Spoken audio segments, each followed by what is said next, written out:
ஜோதிகா நீண்ட இடைவெளிக்கு பிறகு தமிழரை என்று அழைக்கிற படம் 36 வயதினிலே.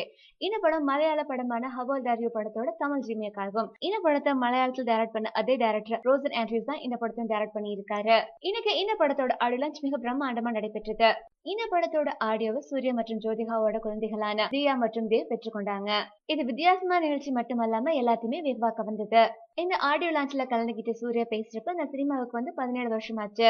வசந்த் சார் துவக்கி வச்சது இன்னைக்கு 36 வயதுல படத்தோட தயாரிப்பாளரா இந்த மேடையில் நிக்கிற. இன்னைக்கு 2Dங்கிறது எல்லாத்துக்குமே தெரிஞ்சிருக்கு. இது வேற ஒரு பெயர்ல ஒரு கம்பெனி. இது நான் தனியா செய்யற விஷயம்னு யாருமே நினைச்சுக்க வேண்டாம். எல்லாமே சேர்ந்து பண்ற விஷயம் தான். இது வரைக்கும் நான் ஜோவை எந்த ஸ்டேஜிலும் ஏற்றினதே கிடையாது. இந்த படத்தின் மூலமா அவரை ஸ்டேஜ்ல ஏற்றிருக்கேன். கடந்த 8 வருஷமா ஜோ குழந்தைகளை குளிப்பாட்டுறது, அவங்களுக்கு உணவு ஊட்டுவது, இப்படி அவங்கள கவனிச்சுக்கிறதுல தான் இருந்தாங்க. அப்படி இருக்கிறப்ப தான் யூடிவி தனச்சேன் சார் மூலமா ஹவோல்தாரியோ படத்தோட டிவிடியை பார்க்க நேர்ந்துச்சு. அந்த சமயத்துல ஜோதிகாவுக்காக 1-2 கதைகளை கேட்டுட்டு இருந்தேன். ஜோ ஹவோல்தாரியோ படத்தை பார்த்துட்டு இந்த படத்தை நான் பண்றேன்ட்டு சொன்னாங்க. அடுத்த நாளே ரோசன் ஆண்ட்ரியூஸை தொடர்பு கொண்டு பேசி முடிவு செஞ்ச படம் தான் 36 வயதினிலே. ஒரு குறுகிய காலத்துல இப்படி சிறப்பான ஒரு படத்தை தந்ததுக்கு ரோசன் ஆண்ட்ரியூஸ் அவருக்கு நன்றி சொல்லிக்கிறேன் இருக்காரு. மேலும் சினிமா செய்திகளை உடனுக்குடன் தெரிந்து கொள்ள பிளஸ் மீடியாவை சப்ஸ்கிரைப் செய்யவும்.